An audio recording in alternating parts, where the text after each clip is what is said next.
second. So welcome to Beyond Herding Cats, using socially responsible leadership to grow network leaders and align crisis-centered organizations. My name is Crystal Garcia, and I am the training coordinator here at TAASA. This is I believe it's my 10th TAASA conference, so I am super, super excited to continue to be with this, to have worked in terms of organizing this online space for y'all. I'm really looking forward to being back in person, but this is the content for today. So just a little bit about TAASA. Very quickly, in case you didn't know, we are the statewide advocacy organization, and we are working to eliminate sexual violence. So that is a big portion of what we do. My particular role is in the training and remote team department. So my function at TAASA, I don't know how to do it now. Okay, hold on. Mute. Okay, go to the bottom right of the screen. Like, if y'all could please stay on mute. All right, so my particular role at TAASA as training coordinator is to help coordinate quality training for y'all, whether that's in person, hopefully one of these days. We've just gotten back to that now. We're reevaluating that, but we coordinate in-person training or remote training via Zoom. So any kind of training needs that you have, please get a hold of us. We are absolutely happy to help you with all of that. All right, today's workshop objectives, I like it to keep it simple. Hopefully your walkaways after the end of the session, you're going to be able to define socially responsible leadership. We're going to spend a lot of time with that definition because it's not something a lot of us have ever heard or been trained on as leaders.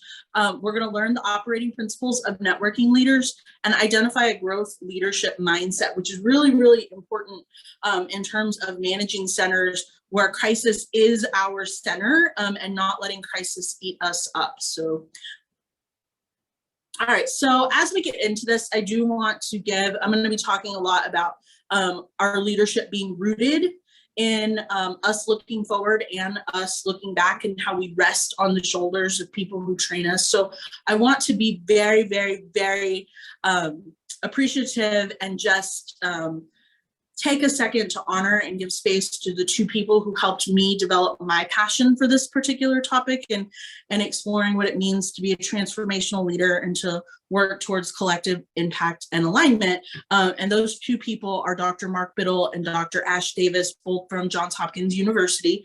I had the honor to work with them for about 2 years, and they pulled out a whole different view of leadership. So, and then just as we prepare for this session, I am going to ask you to grab two things. Hopefully you have these laying around somewhere.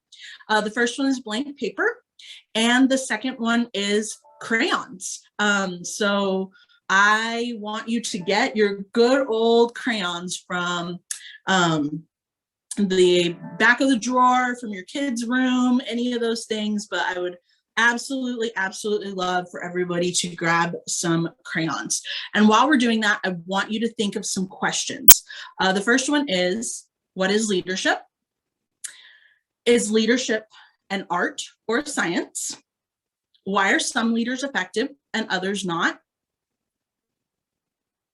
What makes a leader? Who can be a leader? What is the difference between leadership and management? And why study leadership?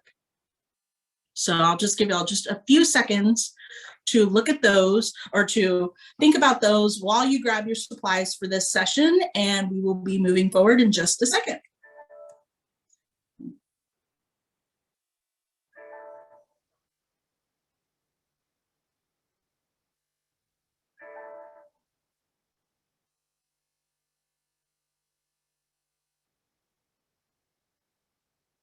All right, Hala, if you want to go forward for me. Hopefully y'all found those crayons. The first time I did this particular leadership workshop, I'm combining about 24 weeks of study into a 1-hour session. My daughter was in pre-K at the time, And I had a very nice setup, and she could not touch my office supplies. I am a pen geek and I like my stationery and all that stuff. And I had to grab some crayons for my first part of that particular session. And she looks at me and she says, you didn't ask me if you could borrow those crayons. And she was like, if I can't touch your office things, you can't have my school things. So we had to have a whole conversation about crayons and consent. So, and whether or not I should have asked, and I probably should have, but I was in a panic. So, all right. So our first question to our first part of this is leadership an art or a science? And the answer to that question is it's both. And we are going to be looking at that particular answer throughout the course of this session. We want to think of leadership as a science, the technical skills, forecasting, budgeting, and how we do things on a day-to-day basis. So leadership is, as a science, is what we do. And then how decisions are being made, developing systems. So the expert is the system. So we place a lot of emphasis in how we do things. And then as an art is what we do, right? This is where we're relationship oriented. We make our decisions based on our perception of people. We develop relationships and networks. And the experts in this particular frame of reference is people. People are experts. So one of the things I really love about collective impact and transformational leadership is that you do not have to have a formal title to be a leader. This is about who we are. So anyone can adapt these particular principles, and it gives us an expanded view to see our coworkers and our colleagues as leaders, right? This work is transformed through leadership skills. Doing the right thing, treating people the way that they want to be treated is a leadership skill. Not only do we take this to our organizations, we as helping professionals expand that, and we take that out into our communities to work for a greater purpose of ending sexual violence, right? That is our goal as a whole. So that's how I want you to frame leadership in your mind as we move through this content. It is both a science and an art. So.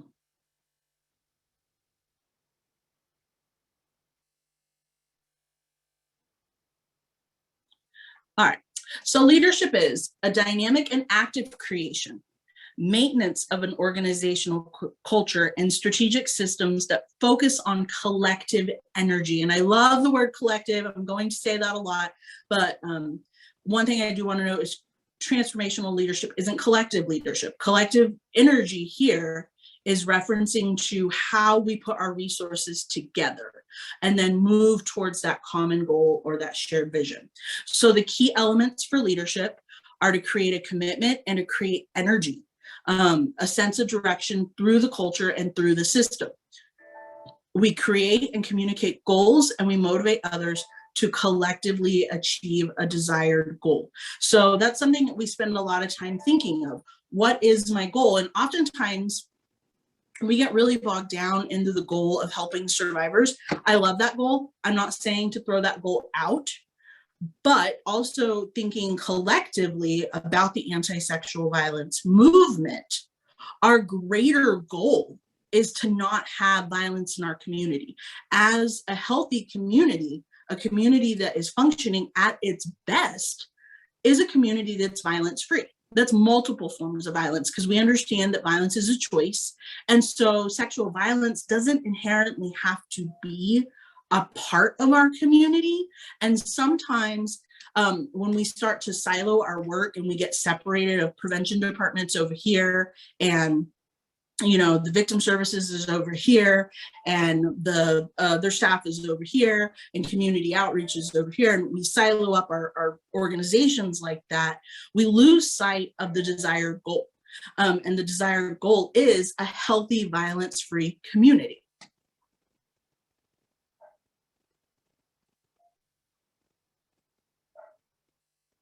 All right, so I want you to take that first piece of paper and take about 2 minutes to write down what are your responses to this image in front of you.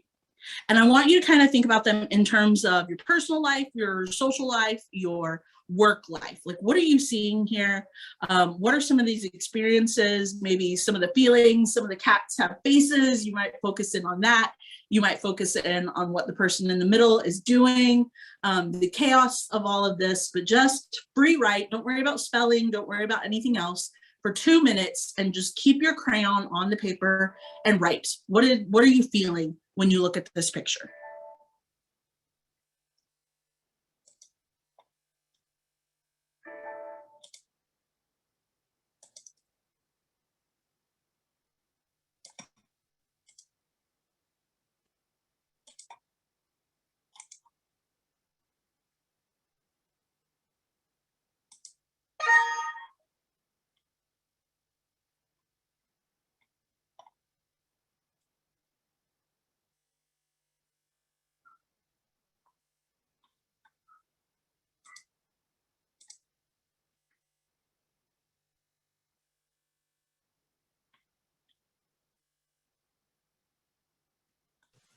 All right, so this is the next part of this is going to be for us to just take a few minutes. So if you would like to, this is a great place for you to unmute and kind of you can share 1 or 2 words that you wrote down. I'm seeing some stuff in the chat box. So if somebody wants to read that to us, Hale, if you want to read that out and some of the responses we're getting.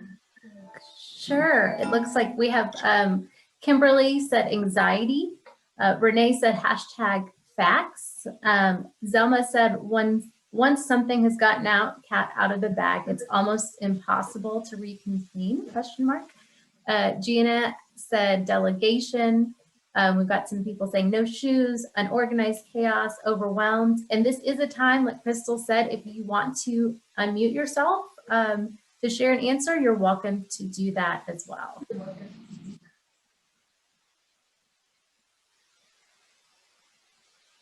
Got multitasking, grumpy cats. Looks like George W. Kind of does. What's in the box? Oh, that's a good question. He's more stressed out than the cats.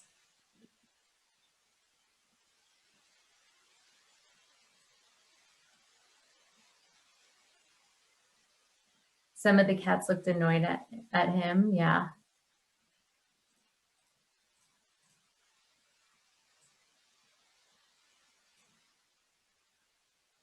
Alone, interesting point. The man isn't looking at the cats, he's looking forward. The cats look like they want to play, energy levels aren't matching.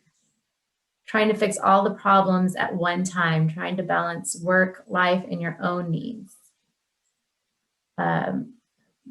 Diana says he's overwhelmed. The cats are just being true to their nature. True, the cats have their own agenda, and that's clearly not a unified cause.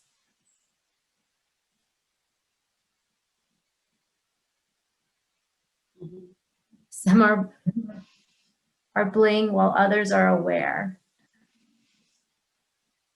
I personally happen to love the cat that's just chilled out sleeping, like just shut down, completely out of it.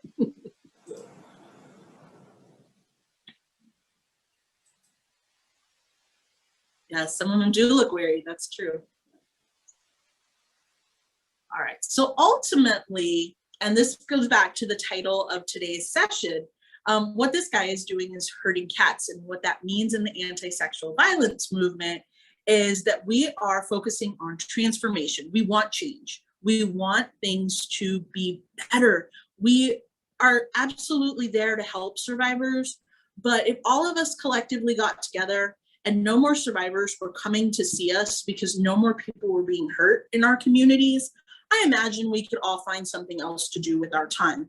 And we wouldn't look back on our work with any kind of regret or loss. Like we'd be ready to move on because we knew people were safe and doing things differently, right? So when we talk about transformation, which is a huge goal that we focus on, transformation without impact leaves us very much looking like the guy in the image who is hurting cats. So there's no immediate definable purpose. and there's no broad sense of an outcome. Like, we're just showing up and we're just putting one cat in that box and the next one gets out, one cat in the box and the next one gets out. And we're just exhausted all the time. We feel isolated. We just feel alone. And sometimes it can feel like we're the only one working towards change. So ultimately, this is crisis leadership. So some of the pitfalls of crisis leadership is, at the very, very foremost part of this, is a failure to take care of ourselves. At some point, we're going to be talking about boundarylessness in this work, and that's very different from taking care of who we are. And this isn't just taking time off or going to get your nails done, all great things. I love to do them. But this is just an inherent place where we are not looking out for what we value, what we believe, and what we want for our own self-preservation. And that is really important to acknowledge, because when we talk about self-care not being enough for us to critically protect our work, when we are not bringing our best selves, when we are not taking care of ourselves, when we fall into ego and self-deprecation and just unhealthy, toxic leadership, that creates a crisis of within the system. And then once the system becomes toxic, self-care absolutely will fail every single time. So in terms of preventing vicarious trauma and preventing burnout, if we are not dealing with toxic systems because we've created a learning loop through toxic management, we cannot self-care our way to a solution. We can't take enough time off. We can't go to enough therapy. We can't take enough walks around the block. So, and then ultimately the pitfalls there is when we are in crisis leadership, we begin to compromise our own integrity. And that really leads to some really poor outcomes. So failure to communicate, impulsive acting, impulsive decision-making can really reinforce the chaos and the crisis. I thought this, I thought that, I assumed this, I assumed that. So, and then those impulsive actions based on those quick thoughts lead to all sorts of mistakes, lead to all sorts of resentments, and just project fallout in terms of what we're trying to do and what we're trying to change. And we might be creating results that are visible to the community, but overall we're burning out the system, right? If you've ever tried to drive a car with no antifreeze in it, it'll go for a little bit and then it doesn't go anymore, right? So was that system performing as it was supposed to be? Absolutely. What's working on the inside though is a system that's completely burning out. Delaying action excessively, and this is a lot of I'll get to this when, and really creates a lot of frustration in terms of how we're doing things, because we want change, we do want things to be different, but we're always waiting till the next crisis to get something else done. So, and then ultimately what that leads to is nothing getting done. So a whole lot of work time, not a whole lot of difference in how we do things. Trying to please everyone, and then practicing how not to fail rather than practicing how to win.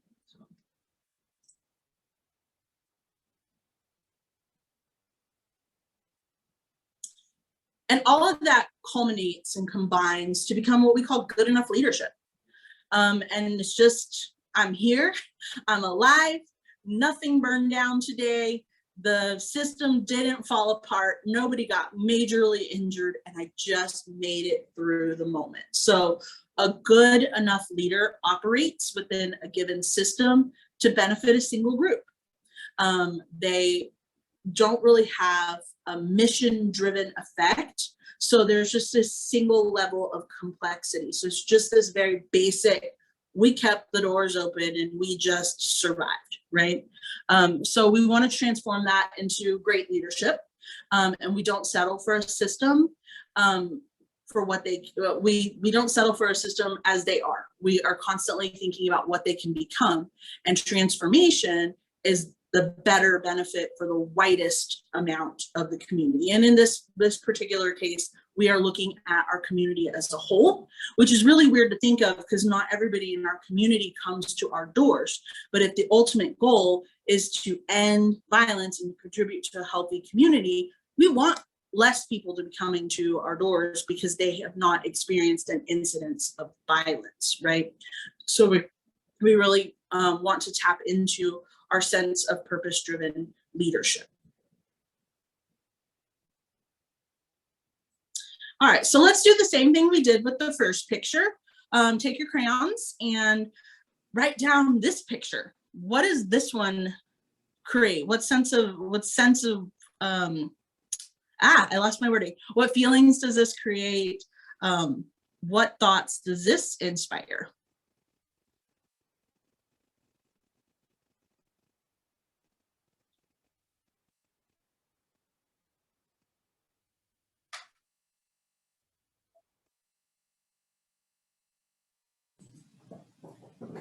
We see collaboration from Letty. Marilyn says trust.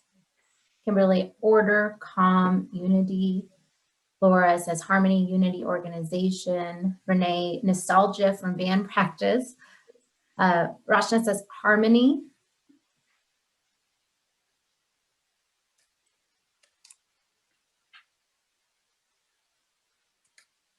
Monica says collaboration.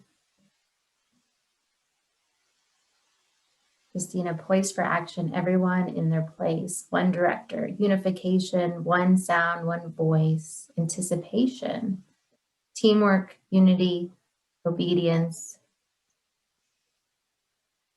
a perfect symphony, literally. Everyone working together and each role is important. I love that, Monica. Magic. Socio-ecological model. Love that prevention mindset right there.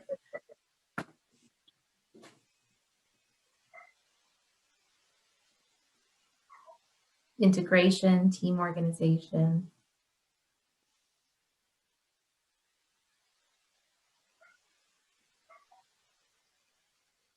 All right, so this is what we see here, and this is what we call an aligned system.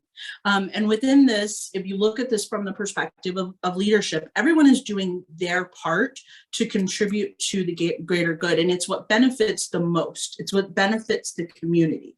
By recognizing every team player in this photo as a leader and as a person accountable and responsible for contributing to the success of that particular music piece, you have created a transformational system where everybody can play off of each other. So if you've ever listened to music when people kind of freestyle and you can pick up like one instrument and the second instrument joins and the third instrument joins, and they don't have to have a real conversation about how that's going to go. And some of the most beautiful music has been created because people knew their part, they were trusted to do their part well, and then they just did it, right? They didn't have to be told, you do this and you do this and you do this. Sometimes that can work. Sometimes that type of controlled leadership can work, but it's not sustainable over time.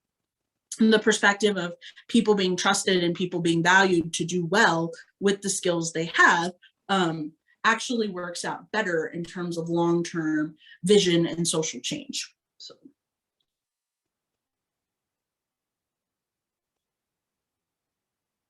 So an aligned system really points us back, and I really love, all of this research and all of the concepts I'm presenting to you came out of public health management and population health management. So a lot of this is very applicable with health systems, and I look at trauma recovery as a different type of health system because a healthy person is also a person who is on their path to healing from trauma.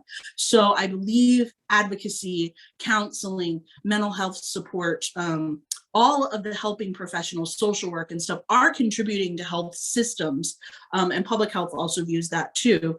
Even though we might not be the person administering shots or the IVs or something like that, we are contributing to a healthy community. So when I look at this through the Robert Wood Johnson Foundation, which is their culture for a health and the vision for health, we want to focus in on these 4 action areas. The first is making health a shared value. Well, Crystal, I'm not a doctor. I'm not a nurse. What do you mean I'm contributing to health as a shared value? Right? You are contributing. We are all contributing to health as a shared value because we are collectively working towards a healthy community.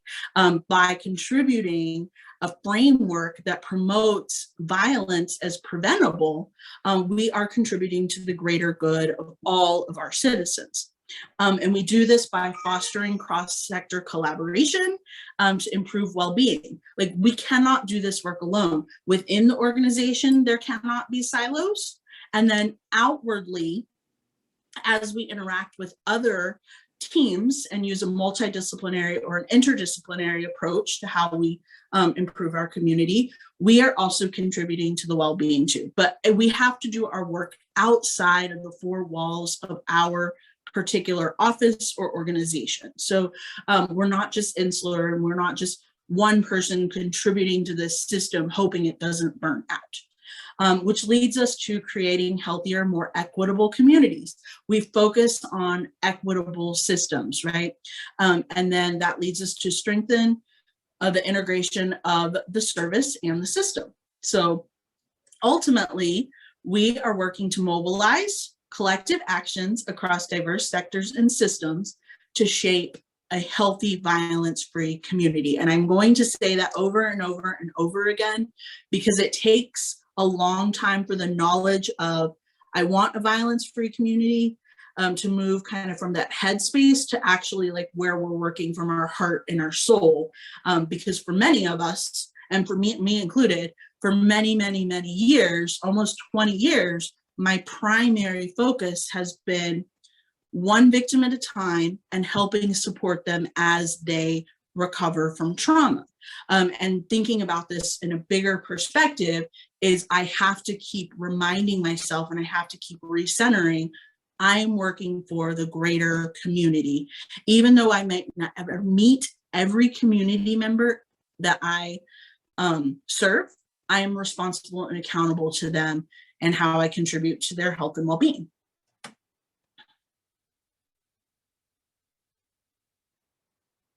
All right, so a new paradigm, what does that look like? We are trying to shift from a fragmented system, which is the first picture. So everything on the left is the first picture. Fragmented, autonomous, very competitive. It's a very proprietary system. It's very expert-centered, and each of those cats is an expert, and I'm doing it my way and nobody else's way, right? I love cats and I love their personalities, and they are very, very expert-centered. My cat is very much the boss of the whole world, and it's very individualized, right? I'm looking at me and what I contribute, and so shifting this, I'm looking at an integrated system that is team-based, it is service-based, transparent. Like somebody said, what's in that box? We have no way of ever knowing what's in that box, right? And there are systems within organizations where there is a box somewhere that people have no way of ever knowing what is in that box, right? And then here it says patient-centered, because this is from a medical research. You can change this to survivor-centered, you can change this to client-centered, whatever particularly works best for your framework. I kind of see how all three fit together. So I can see how that term gets used interchangeably. And then we're looking at this from a population perspective, and that's a community perspective of, you know, the greater society around us.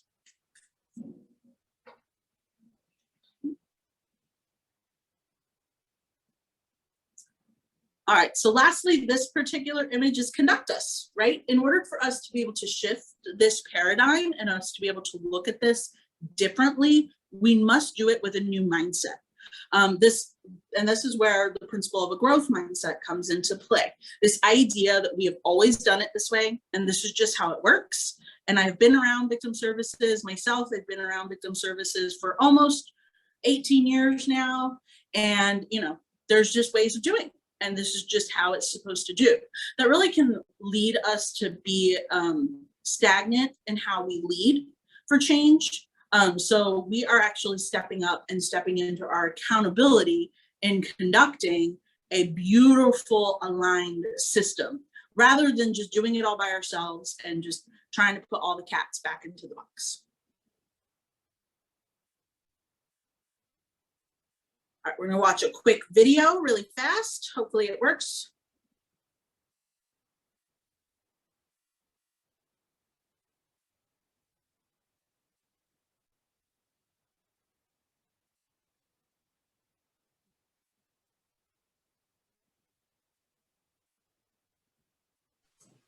Give me 1 second, Crystal. Let me try one thing. Ah, this has been a day.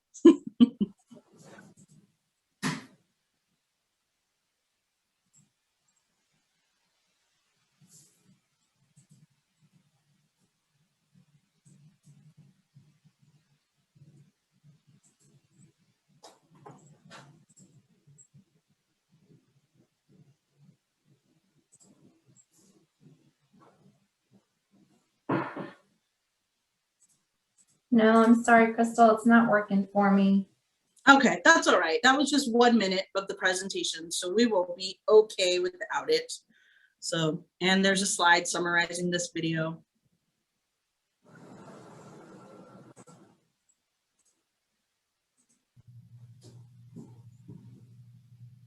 All right, so what the video ultimately showed us was 2 different leadership styles, traditional and then network or transformative leadership. And the first one is just really focused on getting things done. It focuses with budgetary concerns, it focuses with primary, just basic day-to-day leadership, kind of paperwork, control, and you just kind of are there, getting it done. Right? So it's very much rooted in a corporate hierarchy. There's control, and there's a lot of discipline. There's a lot of shame in this particular system because it all really focuses on power. The problem with traditional leadership styles and helping professionals is it puts us in a position to reinforce negative, abusive, toxic relationships that we are working in our community to prevent. A lot of times, helping professionals will come back over and over and over, much like the victims that we serve, to an emotionally hostile, emotionally abusive situation because they love the work, because they, at their core, and what they value is helping survivors, right? So the organization is constantly changing to fit the one controlling voice's leadership style. So nothing is really working for us. And so it is a lot of chaos in terms of traditional leadership combined with a helping profession system. Under a network leadership, we are going to harness the network, and the network is the connection between the team to work for us. So there is a connection to a personal vision. There is a connection to engaging people at every single level as a leader within the organization and outside of the organization. So, and you are using the network to do the work for you. And the thing about this is it learns. This system grows out of what it learns from the team as a whole.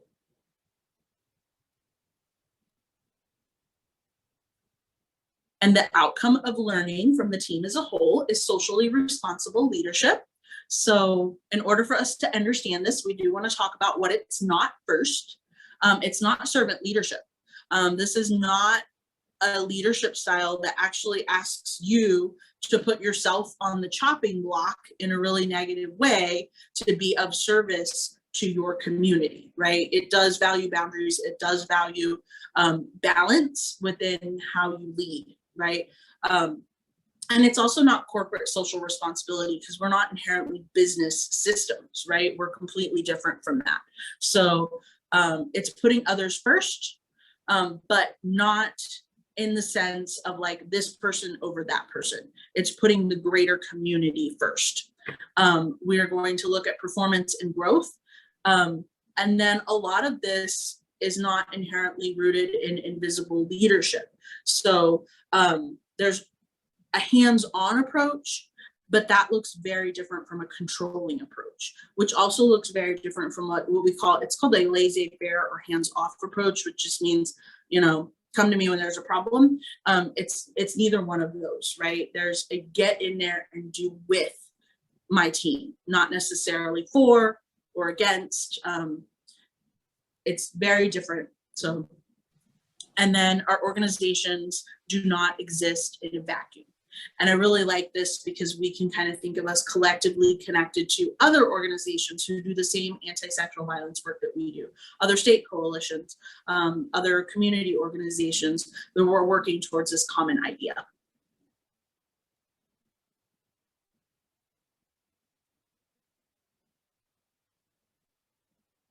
All right, socially responsible leadership is contemporary. It's very closely aligned with transformational leadership, and that's the theory. And it becomes most relevant, and the acronym they use for that is VUCA. And I'm not sure if I've ever said that correctly for the last 6 years, but I try to pretend. And that's when times are volatile, when times are uncertain, when things are complex, and when there's a lot of ambiguity, right? Because I have set this system up with transparency and investment in relationships. We can't always avoid volatility. We can't always avoid uncertainty. I have been planning this conference for an entire year, and there's absolutely no way I could have predicted that 5 minutes before the start of the session, my computer would completely short out and not turn on, and I'd have to use the devices that I wrote instructions to all of our conference leaders to say, have multiple devices available, have things charging, have things ready to go, right? But in that time of uncertainty, there's been a transparency there, and you can make that shift, right? A lot of times we are focusing our leadership on just not having hard times, but that's not inherently how life works, right? So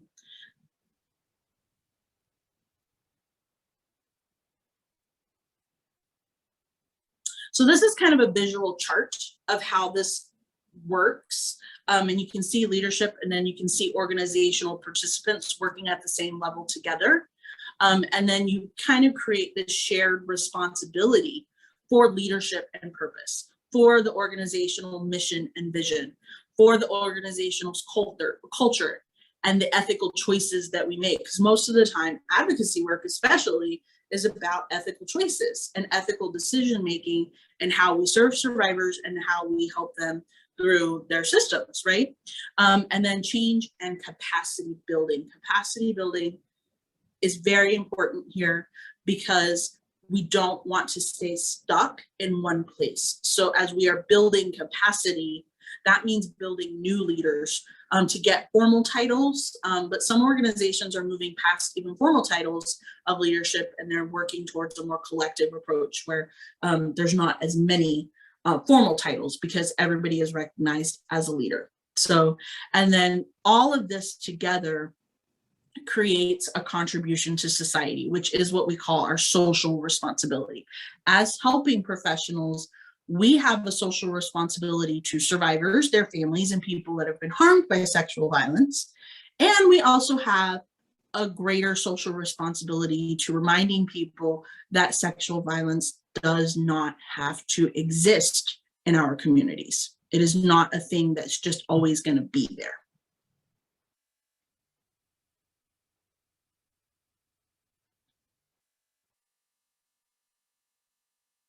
So this is both a new social dimension, and we're learning about new social dimensions for care. This might be cultural resonance. It might be learning to accept the lived experience and respect survivors as advocates in their own situation and as authorities in their own lived experience and what is best for them, right? That's a new dimension of care. And then new organizational patterns. Again, this says hospitals because this research is done within health systems, but it does apply to us. And then the concept of social responsibility implies the shared vision, universally accepted among the professionals that we work with as helping professionals, our stakeholders, who are the people that are also invested in our mission of violence-free, healthy communities, and then our overall social matrix, which is the people who live, work, and play around us. So this is ultimately a set of conditions where something else develops or forms, and that's why we look at this as a system change. What develops and forms is a new vision for a new community. I was just going to say, Crystal, I love that. Just wanted to just chime in, because you were saying, this is just, a lot of the research is maybe more focused in the healthcare, but I think we've seen how this plays out in like our helping systems, or even like the criminal justice system, how much the community survivors, are changing in those systems, because when we're in tune with what survivors needs, we're kind of pushing back. I think about how now we have community-based sexual assault clinics, right? Like before we thought you could only go to the hospital, but that wasn't meeting a lot of people's needs. And so instead of being like, let's just keep training people at the hospital to be more trauma informed, we're like, well, maybe we just start something that's more based in what our community wants and needs. So I love that this piece of leadership. I just wanted to chime in on that. Oh, thank you. All right. So Hale and I present all together all the time. We have a real sync about us. And we take each other's content and we can build on each other's content without knowing that we've built on each other's content. But that is exactly what this particular next slide is, right? Performance and how we do within our organization or agency or system. And then our social values and needs. And that middle piece is our social responsibility. So what I wanted to do is kind of give you all a blank chart, so to speak, and say, give you all a few minutes to talk about what is our social responsibility in terms of contributing to social good within the anti-sexual violence movement. So the community clinics are a fantastic example of something new that's emerging, where we're looking at how can we do this better in a more trauma-informed way. Anybody else have anything else that they want to add? Similar examples?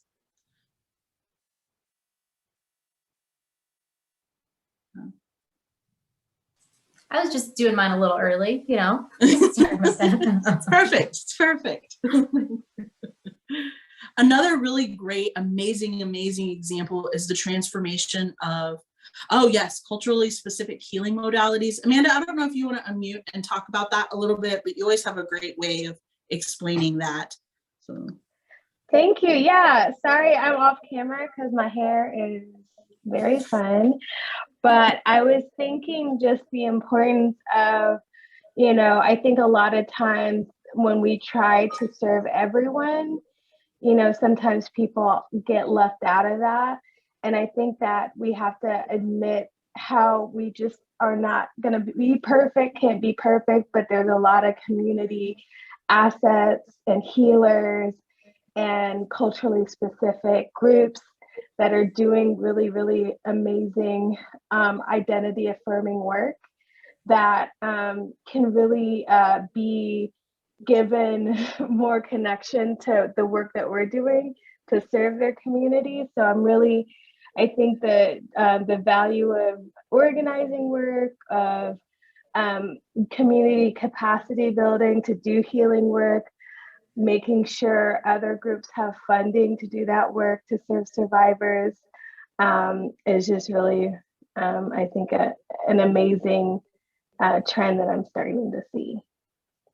I hope that's what you wanted me to say. That is perfect. Exactly it. Yes. And rather than taking from something that's going on within another organization and trying to make it your own and doing all the things, you've come into alignment, you come into partnership and recognize you are leaders in this particular aspect. And I value that. And I can work together with you in a socially responsible way without taking from you, because we have to do all the things, right? And that's competition, ultimately. Competition fosters chaos. All right, we'll go to the next slide. We have quite a few slides, so I'm going to pick it up just a little bit, but also recognizing I already talk very fast, and I'm going to wear out people listening to this in Spanish because I'm a fast speaker. So ultimately, what we've created by recognizing our social entrepreneurship or social responsibility is to grow the capacity of others. And we have given everybody permission And that's more about us like letting go of control. And I know we use the word permission, but it's not really permission. It is getting over ourselves and our own ego as a leader sometimes too. And then recognize the capacity of others. And what that produces is a return on relationship. Is not people doing for us because they are afraid or intimidated or terrified that they're not going to have a way to pay rent next month. It's because we have genuinely invested in this relationship, and I have the same mutual understanding and the same mutual investment for this particular project's growth, right? So, all right, Holly. All right, so we kind of want to look at a leadership and management, and really those go together, but they are separate roles in and of themselves. And we really want to create a system that can articulate why, right? And most people, when we're working in kind of a leadership style that's really working for us, we can usually answer the whys. Why, like, I don't need to know everything, but I know and I trust the whys that I understand.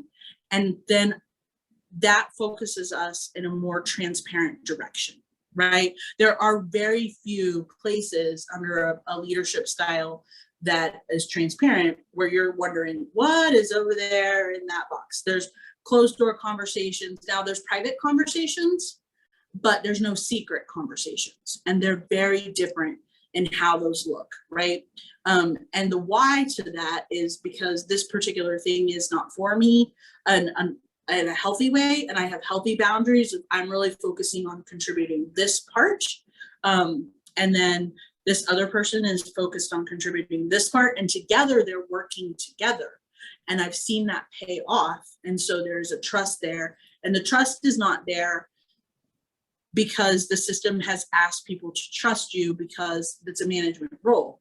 The trust is there because there's been payoff in the past.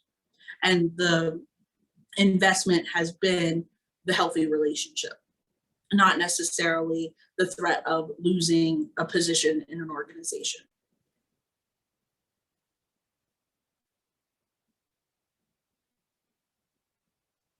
All right, so this is transformational leadership in action. We do want to talk about there is resistance at times within ourselves and with others. So this particular picture just cracks me up.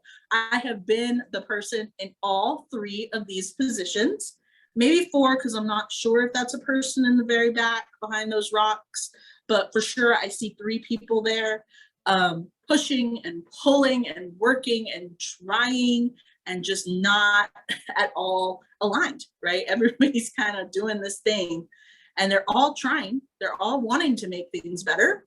They're working very, very hard.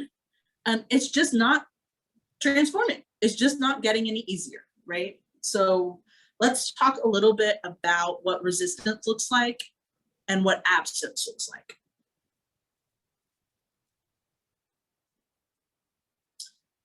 All right, so getting results. And our first absence is we are absent of a vision. So a lot of times we're trying to do transformative work and it's really not rooted in a vision, right? It's not rooted in what we see looking forward for the future. We might have great strategies and we might have wonderful execution skills. So if you think about the man or the person in the picture pulling that cart with all those heavy rocks, that's some execution skills. You have to have some muscles to be investing in that particular work, right?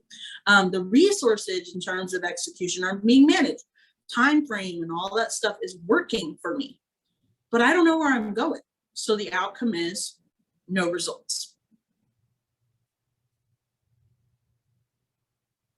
All right. Then on the opposite end of that, sometimes we can have a grand vision for something and even have a strategy, how it should be, how it should work, but then we don't have the execution skills because resources, time, however, for whatever reason, there's multiple lists of reasons we might not have the execution skills down.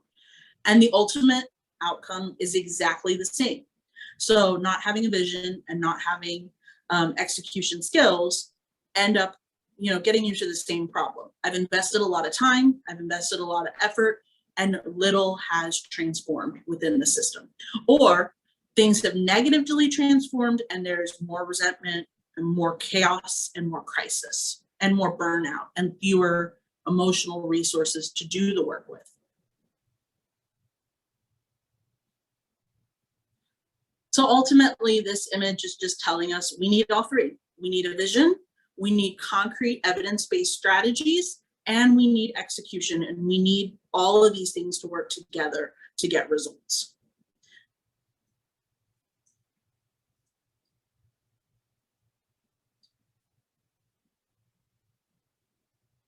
All right, so for those of us in the trenches, we are in this, we are doing this work, we are getting the crisis every single day. So change can be resistant. So leading can be essential and difficult because when we're in those trenches, we are hot, we are sweaty, and we have worked really, really hard. And we don't want change to sound like we are saying that the hard work that we are doing to contribute to the anti-sexual violence movement is wrong or is not being done correctly.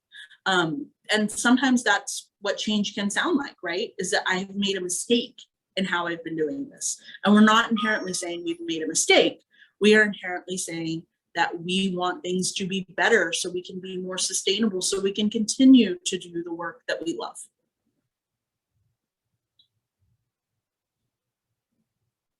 Change is difficult. So research has shown us companies, organizations typically realize only about 60% of their strategy's potential value.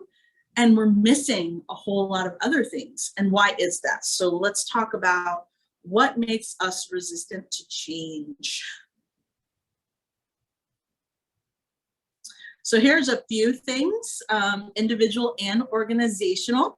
And it's often us having trouble answering two fundamental questions. Why is change needed? And then how do I need to change, right?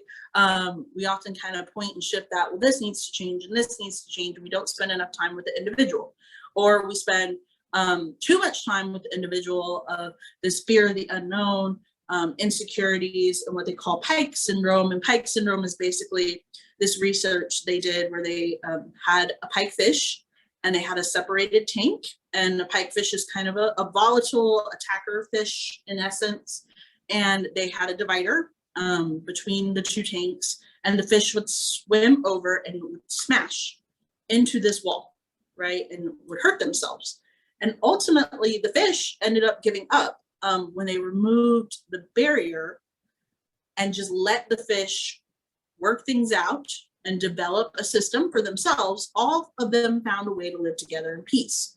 But the fish that had been up against that wall remembered that, and so they wouldn't go back and try again.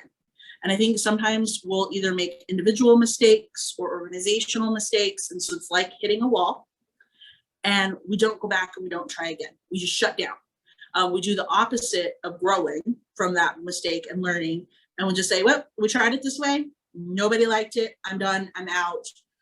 That's not gonna work. And so it's just this constant shutting down of any potential of how things could be different.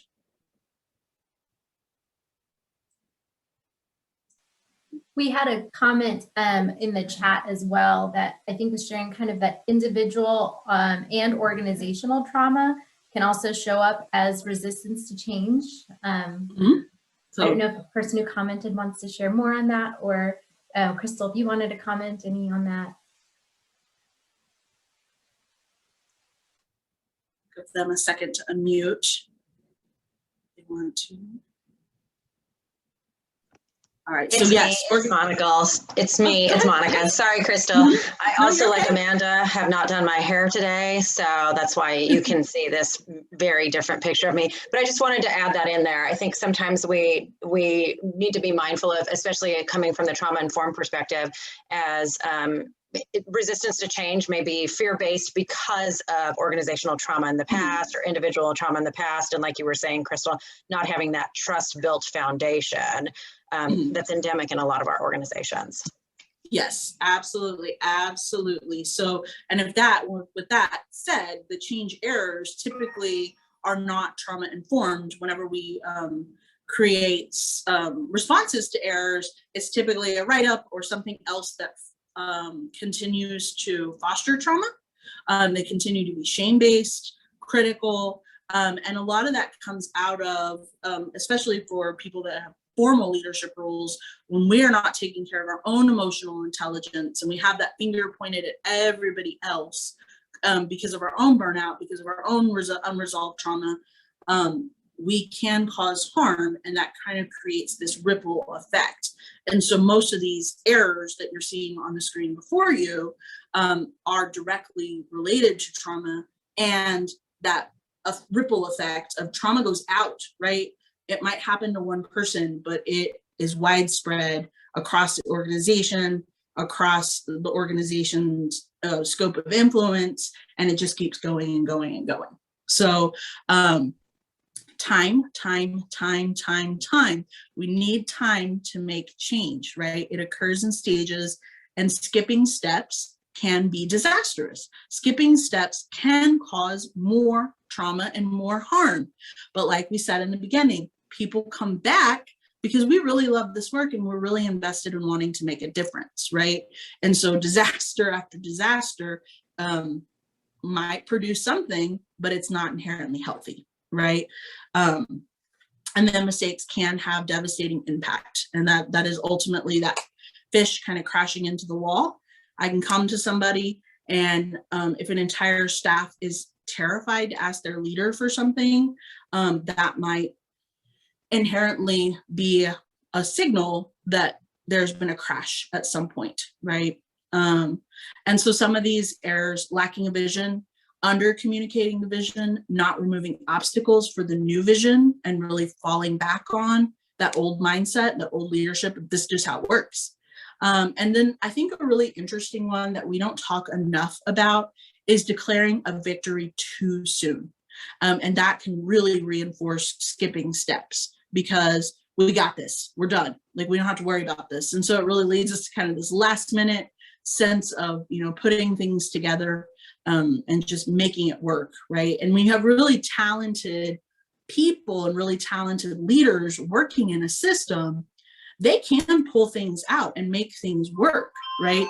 But ultimately, that is reinforcing victory too soon. Is they got this, it can happen, right? So, Holly, I can only see part of, and of course the phone rings at my mom's house. So I'm telling y'all. So one of my favorite books and one of the first kind of pieces of study material that I learned about leadership in a more trauma-informed way was Bob Rosen's book, Grounded. This is how leaders stay rooted in an uncertain world. Basically, he talks about a crisis on the horizon, and then these disruptive forces that we are going to battle no matter how we want to perform. And he calls it business because he's looking at it from a business perspective. I call it in helping others, because our organizations, we're not business in the sense that we run like businesses, but we are businesses in the sense that we are organized. We do have a very clear perspective in the community and a very clear contribution. Speed is going to be a thing that's always going to be there. Life is always going to be moving. Time is always ticking. There's always going to be uncertainty. Cynicism, certain levels of cynicism outside of our own that we can't control. And there's always going to be a certain sense of competition because we can't control how other people contribute to that sense of competition. So ultimately, what we've done is we've created this gap of who we want to be as leaders and then what we actually do as leaders. So we focus too much on action and not enough on introspection and sitting with ourselves, assessing our own performance in a really balanced way. And this isn't critically beating ourselves up, but really looking at and debriefing with things. We build and contribute a climate of acceptance and tolerance for dysfunctional behaviors within ourselves and within others. Typically, we can point it out in others before we're comfortable pointing it out within ourselves. And we're going to talk a little bit about how to overcome that. And then we have a fundamentally flawed belief that status and action alone determine the quality of leadership. So I want to repeat that, because this is the first time I heard this, I felt really called out, but in a really transformative way. Because I was taught leadership from the perspective of status and hard work, right? So we have created a fundamentally flawed belief that status and action alone determine the quality of leadership. I'm here, I'm churning out report after report, documentation. I started this world as a counselor, and I documented, charted till my face fell off because I'm not good at it. But my contributions as a leader were not grounded in whether or not I could turn out a chart within 10 minutes after seeing a client and seeing 14, 15 clients in a day, right? But that's where it got grounded for me, because that's where I was trained in the beginning, not necessarily to ground myself and to root myself in who I am as a leader and leverage that to do better at the things I'm weak at.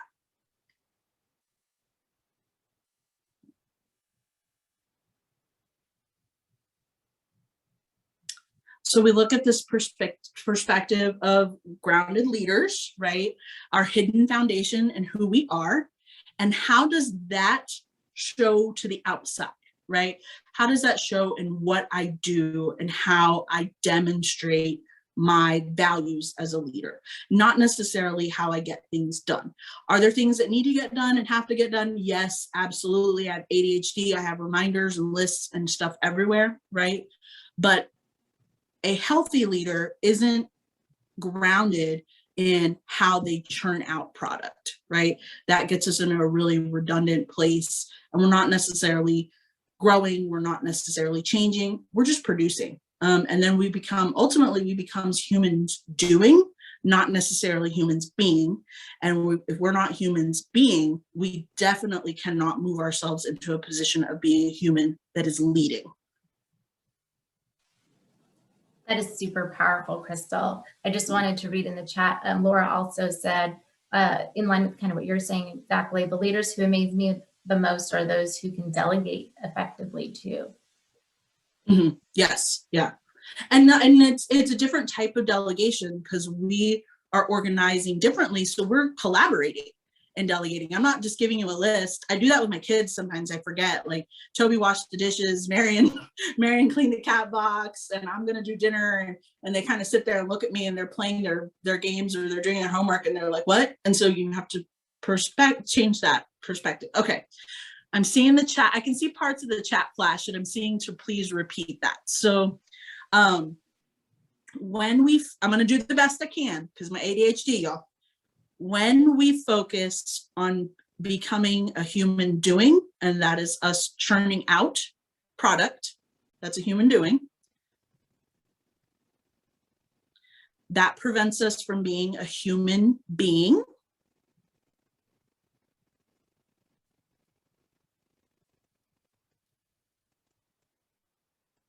And unless we are a human being, we do not have the capacity to be a human who is leading.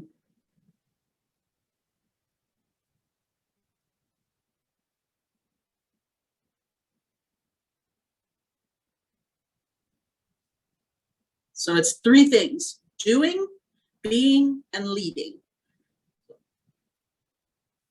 And that is a very old adage I learned from one of my very first mentors who has now passed away. Her name was Nikki Cross, and she led a cat rescue.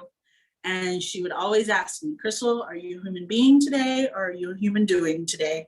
And I was, 20 years old trying to figure out life, and it makes a difference. So to find our roots as a leader, know ourselves, constantly invest in ourselves as an unfolding project that we are learning about.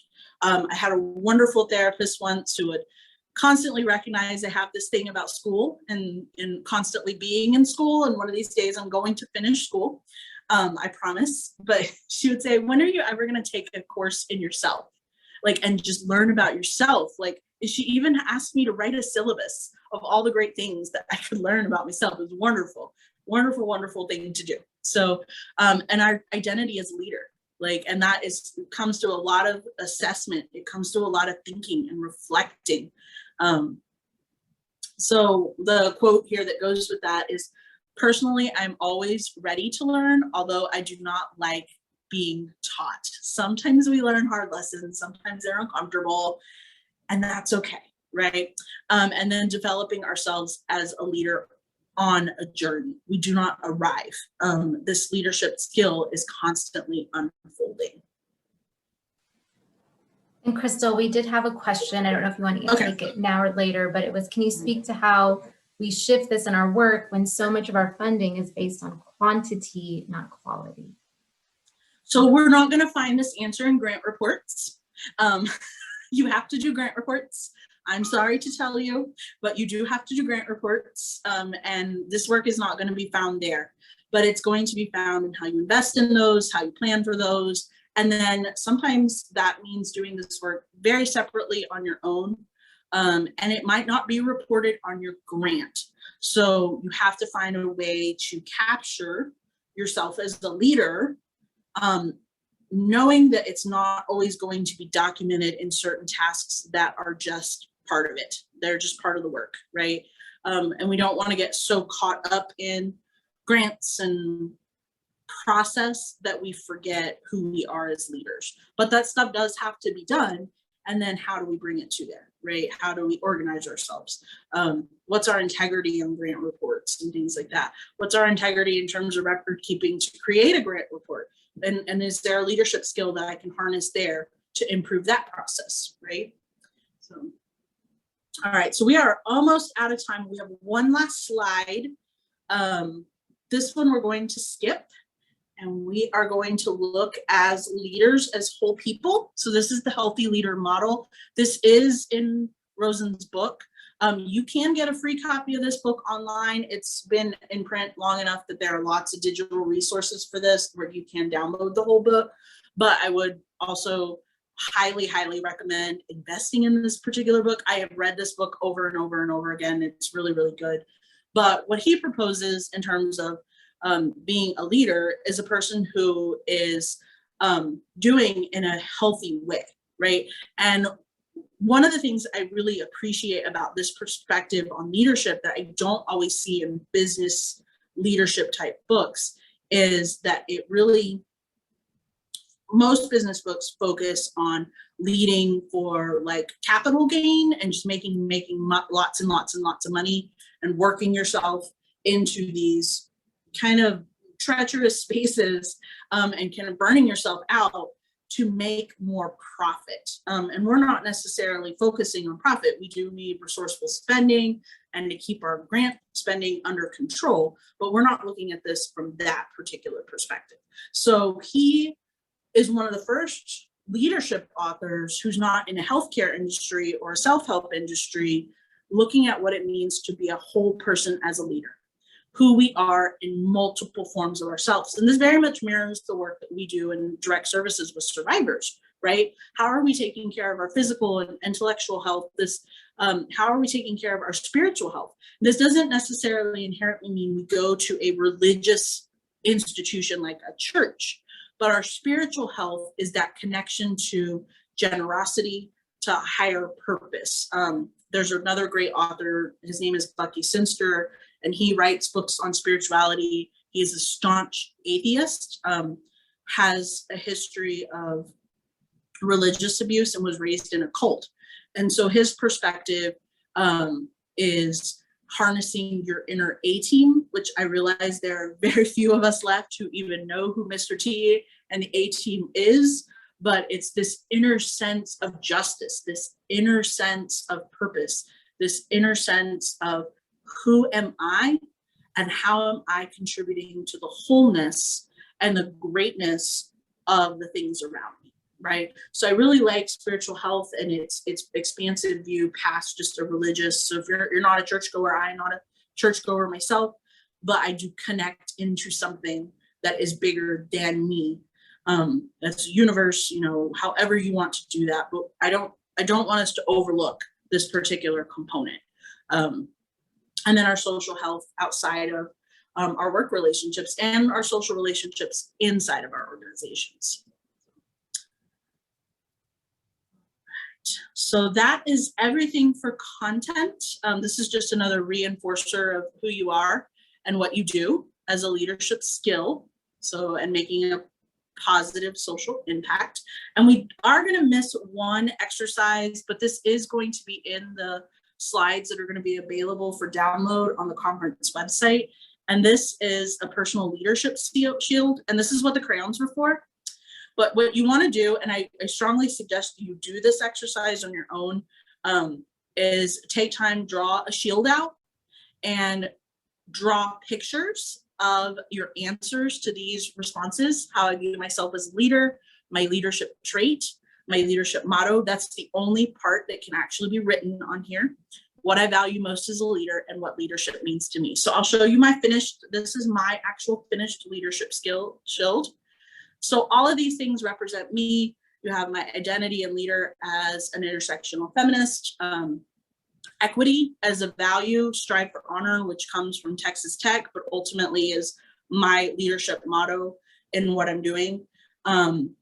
Being focused on, this comes back from the primary prevention world, that top left, top right-hand corner of not pulling people out of the river one at a time and wearing myself down, but like going upriver and figuring out what is causing people to fall in. And then my last piece of that, because you can explain this very quickly, is passing the mic.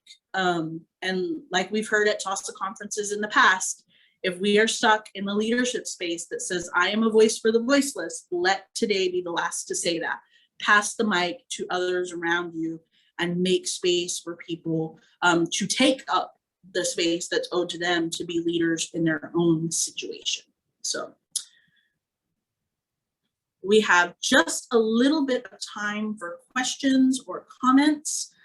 This is just a summary, 8 steps for successful change. Create short-term wins, empower people to act on the vision and create their own vision, communicate that out, create guidance and establish a sense of urgency. And that's not a sense of panic, but that is a sense of moving forward with purpose and institutionalize change as a benefit, change as a sign of strength and not a sign of weakness.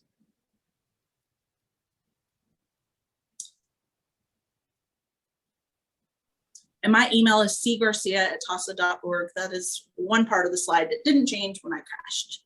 So.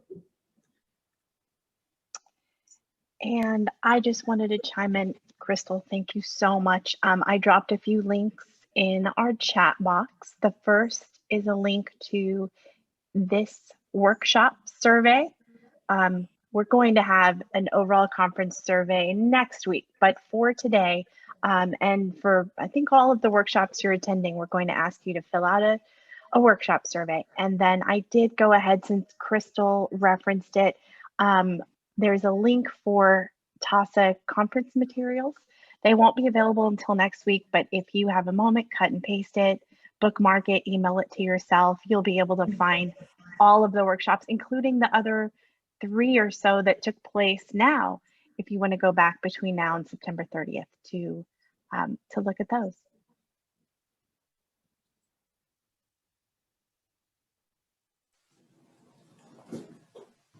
Does anyone have any other questions or thoughts for Crystal? Thank you so much again, Crystal, echoing what Laura said. That was wonderful. Such good information, such good reminders for what leadership is and can be. I loved it, loved it, loved it. And I love this particular content because you don't even have to have a title to incorporate this. Like, this is universal. It's for all of us, whether you have it, the title or not. So. Okay. All right. Well, we got the first round of workshop sessions done. As a conference organizer, this makes me so happy. So thank you all again for being here. Enjoy your lunch, and we will see you for this afternoon sessions. And what we found is the first sessions go a little bit wild, and then they slow down and calm down as we get into the afternoon. So. Thank y'all so much. Bye, everyone. Thanks, Crystal.